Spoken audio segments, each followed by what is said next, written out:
So, what is it that attracts us to the sea? Why is it that we must come back to the sea and to the seaside? I mean, many of us have this feeling that, I want to see the sea. I want to bathe in the sea, whatever. I want to see the sea. I want to go to the seaside. Even if it's not the seaside, it's the sea.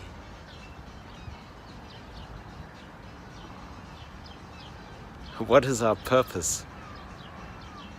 Well, this wish doesn't come from the left mind.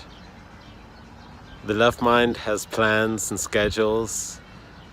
It distinguishes desirable from undesirable things.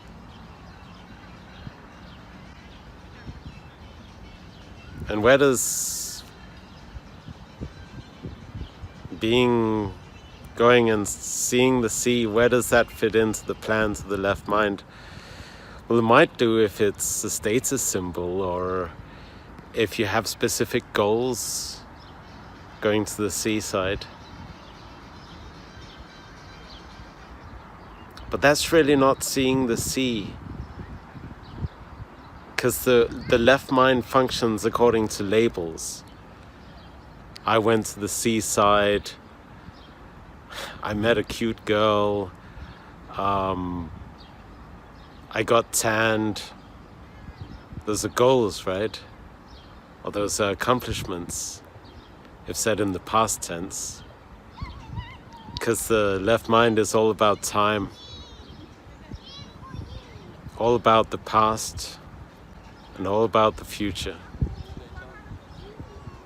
The right mind, on the other hand, is about right now. This collage of sense impressions, of visual impressions, of sounds, of smells, of tastes, of touch. Because the right mind is a parallel processor.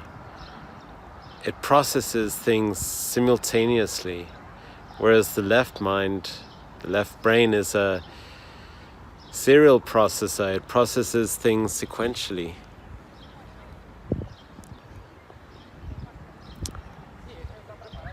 It's very much like the Garden of Eden story.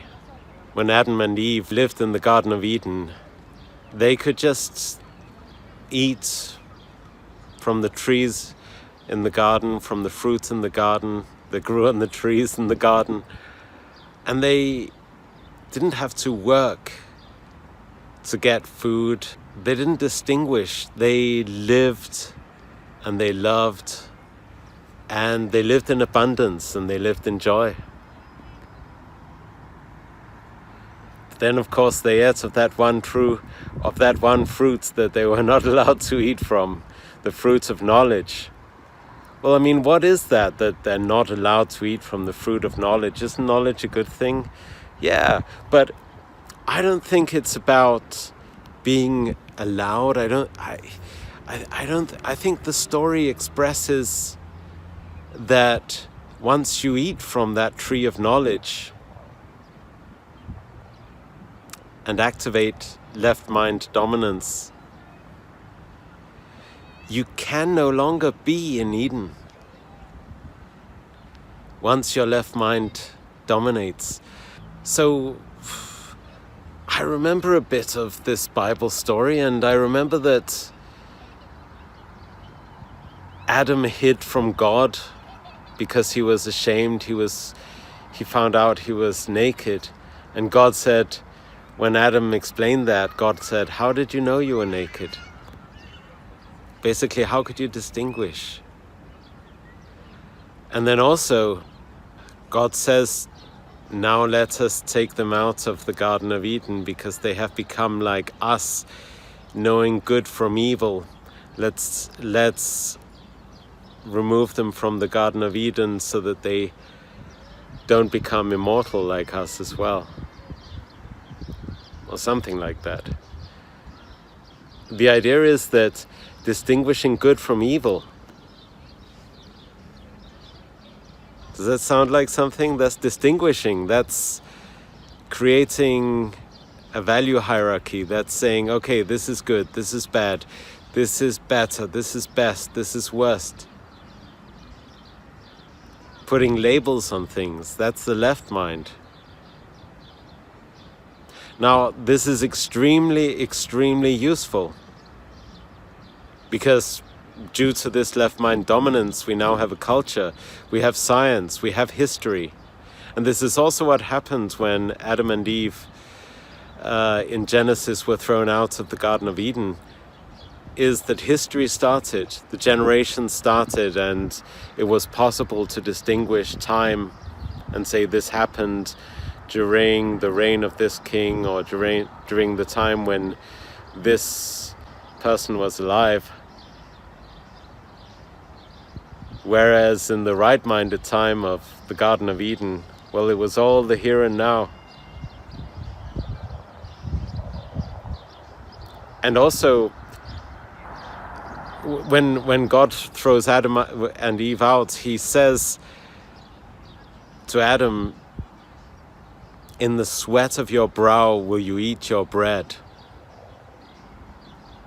You know, and you're going to have to work the earth.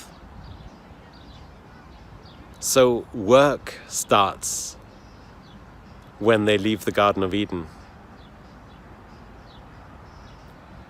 There's that distinction now that we have between work time and free time. That's left-minded.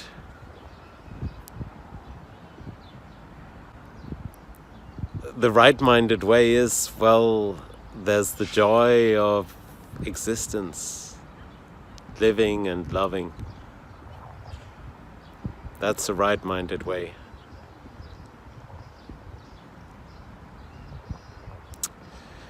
I want to end with this quote from the neuroscientist Jill Bolte Taylor. She suffered a massive stroke in the right hemisphere of her brain, in the left hemisphere of her brain. And this meant that she was able, as a neuroscientist, to observe how her right mind perceived things when it wasn't dominated by the left mind. And she saw everything just as whole, as this palette that I talked about. She couldn't even at times distinguish her hand from the things around it, because she was seeing the energy of it. She was seeing the energy, and she was seeing pixels rather than letters and numbers.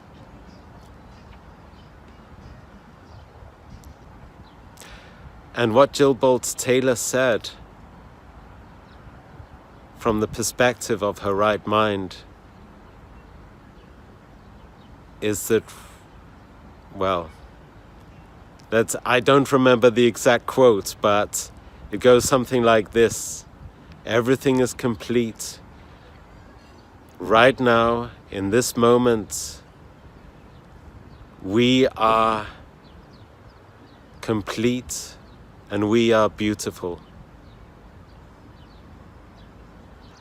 We hope you liked this video. If you did, please like, share and subscribe, and tell us in the comments below if there's something you agreed with that I said, or something you disagree with that I said, or something you would like us to talk about in future videos.